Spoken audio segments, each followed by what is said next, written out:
श्री स्वामी समर्थ. भाद्रपद महिन्याच्या शुक्ल पक्षाच्या चतुर्थीपासून गणेशोत्सवाला सुरुवात होत असते. गणेश चतुर्थी ते अनंत चतुर्दशीपर्यंत गणेशोत्सव साजरा केला जातो. घरोघरी गणेश चतुर्थीच्या दिवशी बाप्पांची प्राणप्रतिष्ठा केली जाते आणि या मूर्तीचे आपण विसर्जन सुद्धा करत असतो. काही घरी गणपती बाप्पा हे 1.5 दिवस असतात. 1.5 दिवसांनी या मूर्तीचे विसर्जन केले जाते. तर काही घरांमध्ये 5 दिवसांनी बाप्पांचे विसर्जन करतात. तर काही जण हे 7 दिवसांनी, तर काही जण अनंत चतुर्दशीला बाप्पांचे विसर्जन करत असतात. प्रथेनुसार गणपती बाप्पांचे विसर्जन हे केले जाते. विसर्जन केल्यावर बाप्पा आपल्या आईवडिलांच्या घरी म्हणजे कैलासावर परत जातात असे म्हणतात. गणेश विसर्जन करताना गणपती बाप्पा मोरया, मंगलमूर्ती मोरया असा जयघोष सगळीकडे ऐकायला मिळतो. गणेशाची ज्याप्रमाणे आपण प्राणप्रतिष्ठा करत असतो त्याचप्रमाणे विधिवत विसर्जन सुद्धा केले जाते. विसर्जन करण्या अगोदर त्या मूर्तीतील प्राण जे आहेत तर ते काढून घेतले जातात. हे विसर्जन का करावे? गणेश चतुर्थीच्या दिवशी आपण पार्थिव गणेशाची प्राणप्रतिष्ठा करत असतो, म्हणजेच शाडूच्या मूर्तीची प्राणप्रतिष्ठा करत असतो. या मूर्तीचे आपल्याला विसर्जन हे सुद्धा करायचे असते, कारण गणपतीने सलग 10 दिवस महाभारत लिहिले होते. एका जागी बसल्यामुळे त्यांचे शरीर उष्णतेने जळू लागले होते. ज्यावेळी हे व्यास ऋषींनी पाहिले त्यानंतर वेदव्यासांनी त्यांना एका जलस्रोतावर नेले आणि पाण्यात स्नान घातले. त्यामुळे गणपतीला मोठा आराम मिळाला. त्या दिवशी अनंत चतुर्दशी होती. यामुळे बाप्पांचे विसर्जन हे अनंत चतुर्दशीला करण्याची परंपरा निर्माण झाली आहे. गणपती बाप्पा हे ज्ञान आणि बुद्धीची देवता आहेत. गणपती बाप्पांचे विसर्जन केल्याने भगवान गणेश शरीरापासून निराकारात विरघळतात. पाणी हे 5 तत्वांपैकी एक मानलेले आहे. त्यामुळे ज्यामध्ये प्राणप्रतिष्ठेने स्थापन केलेली मूर्ती मूळ स्वरूपात विरघळून विलीन होत असते. शास्त्रशुद्ध पद्धतीने गणपतीची पूजा अर्चा करून हे विसर्जन केल्यामुळे घरामध्ये सुख, शांती, समृद्धी आणि समाधान लाभते. ज्या दिवशी आपल्याला विसर्जन करायचं आहे तर त्या दिवशी आपल्याला सकाळी लवकर उठायचं आहे. यानंतर नित्यकर्म आटोपून स्नान करायचे आहे.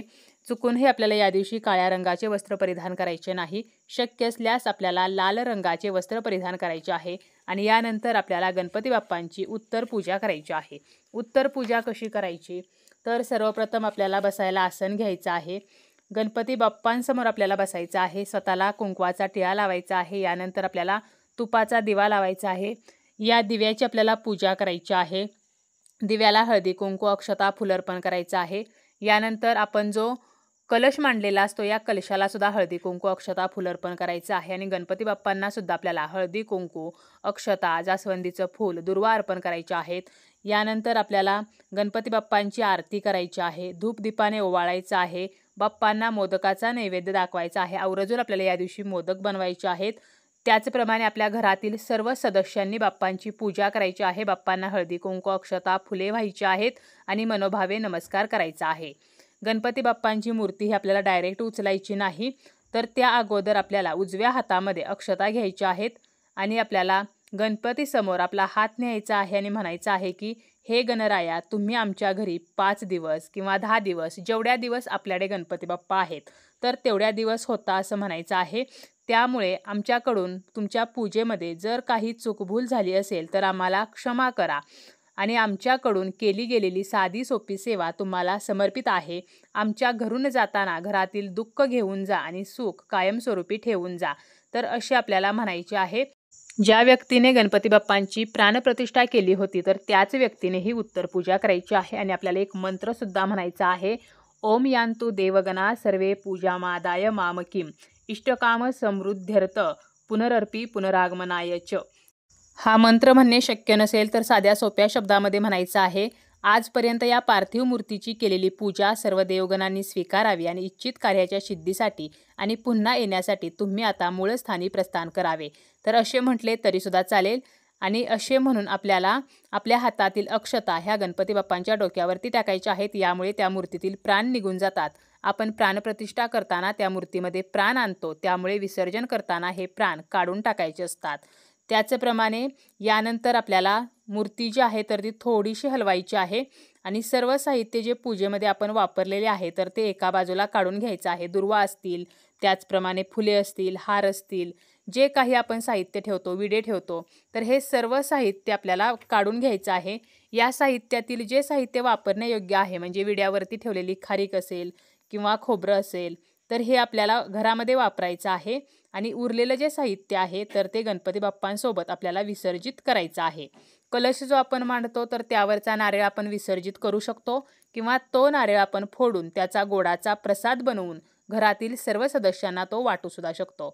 कलशामध्ये जे पाणी आहे तर हे आपल्या घरातील सर्व ठिकाणी आपल्याला शिंपडायचं आहे आणि उरलेलं जे पाणी आहे तर ते झाडांना घालायचं आहे. कलशामध्ये जे आपण नाणे टाकलेले असते तर हे नाणे आपल्याला तिजोरीमध्ये ठेवायचं आहे.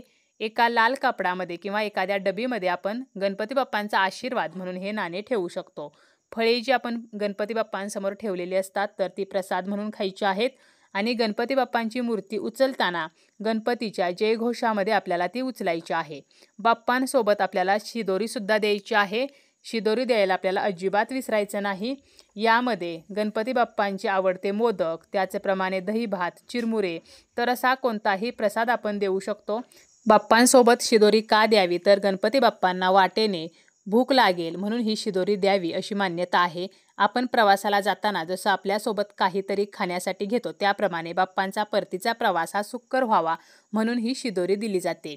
आता गणपती बाप्पांना आपण उचलताना एकदा जागेवरून आपण उचललं की ती जागा रिकामी न ठेवता त्या जागेवरती थोड्या अक्षता किंवा सुपारी ठेवायची आहे आणि एकदा आपण बाप्पांची मूर्ती उचलली की मागे वळून पाहायचं नाही. फक्त मूर्ती न उचलता आपल्याला ती पाटासह उचलायची आहे. त्याचप्रमाणे मूर्तीचे तोंड हे रस्त्याकडे असावे. तर अशा प्रकारे आपल्याला विसर्जनासाठी मूर्ती घेऊन जायचं आहे. ज्या ठिकाणी आपल्याला विसर्जन करायचं आहे आपण घरीसुद्धा एका मोठ्या भांड्यामध्ये पाणी घेऊन त्यामध्ये विसर्जन करू शकतो किंवा एखाद्या जलाशयाच्या ठिकाणी हे विसर्जन करू शकतो. त्या ठिकाणी गेल्यानंतर सुद्धा आपल्याला गणपती बाप्पांची पुन्हा एकदा आरती करायची आहे. सोबत आपण जी शिदोरी नेलेली आहे तर ती इतरांना वाटायची आहे आणि ही मूर्ती जी आहे तर ती पाण्यामध्ये विसर्जित करायची आहे. मूर्ती पाण्यामध्ये बुडवताना सर्वप्रथम 3 वेळेला बुडवून ती वर काढायची आहे आणि 4थ्या वेळेला हळुवारपणे ती पाण्यामध्ये सोडायची आहे आणि परत घरी येताना त्या ठिकाणावरची वाळू किंवा माती किंवा दगड घरी आणायचे आहेत आणि ज्या ठिकाणी बाप्पांना आपण बसवलेले होते तर त्या ठिकाणी आपल्याला ठेवायचं आहे. इतर जे पूजेचं साहित्य आपण बाजूला काढून ठेवलेलं आहे तर ते घरामध्ये वापरायचं आहे आणि जे साहित्य वापरण्यायोग्य नाही तर ते आपण बाप्पांसोबतच विसर्जित करत असतो आणि ते साहित्य जरी आपण बाप्पांसोबत नेले नसले तरीसुद्धा आपण ते निर्माल्यामध्ये विसर्जन केलं तरीसुद्धा चालेल. त्याचप्रमाणे कलशाखाली आणि बाप्पांच्या खाली आपण जे तांदूळ ठेवलेले असतात तर ते आपण घरामध्ये वापरू शकतो किंवा पक्ष्यांना खायला घालू शकतो. दुसऱ्या दिवशी आपल्याला गणपती बाप्पांची जी आरास आहे, सजावट आहे तर ती काढायची आहे. जी वाळू किंवा दगड आपण बाप्पांच्या जागेवरती ठेवलेले आहे तर ते एखाद्या झाडाखाली आपल्याला नेऊन ठेवायचं आहे. घरी जरी आपण एखाद्या मोठ्या भांड्यामध्ये बाप्पांचे विसर्जन केले तरीसुद्धा हे जे पाणी आहे तर ते आपण झाडांना घालायचं आहे, ज्यामुळे त्या झाडांच्या रूपात बाप्पा सदैव आपल्यासोबत राहतील. गणपती बाप्पांचे विसर्जन करताना काही चुका मात्र आपल्याला अजिबात करायच्या नाहीत. जसं की या दिवशी मांसाहार करायचा नाही, मद्यपान करायचं नाही, चामड्याच्या वस्तूंचा वापर करायचा नाही, चामड्याच्या वस्तू आपल्या जवळ बाळगायच्या नाहीत. गणपती विसर्जन करताना डोक्यावरती टोपी असावी. एकदा मूर्ती उचलली की त्या जागी आपल्याला सुपारी किंवा अक्षता ठेवायच्या आहेत. ती जागा रिकामी ठेवायची नाही. तसेच मागे वळून पाहायचं नाही. गणपती आपल्याला कसाही पाण्यामध्ये फेकायचा नाही तर व्यवस्थित आपल्याला योग्य पद्धतीने विसर्जन करायचं आहे. तसेच कोणत्याही प्रकारची शिवीगाळ, अपशब्द तर या गोष्टी करायच्या नाहीत. दंगामस्ती करायची नाही किंवा कोणालाही मारहाण करणे, पाण्यामध्ये ढकलणे तर या ज्या गोष्टी आहेत तर यासुद्धा आपल्याला या दिवशी करायच्या नाहीत. शांतपणे आपल्याला हे गणपती बाप्पांचं विसर्जन गणपती बाप्पांच्या जयघोषात करायचे आहे.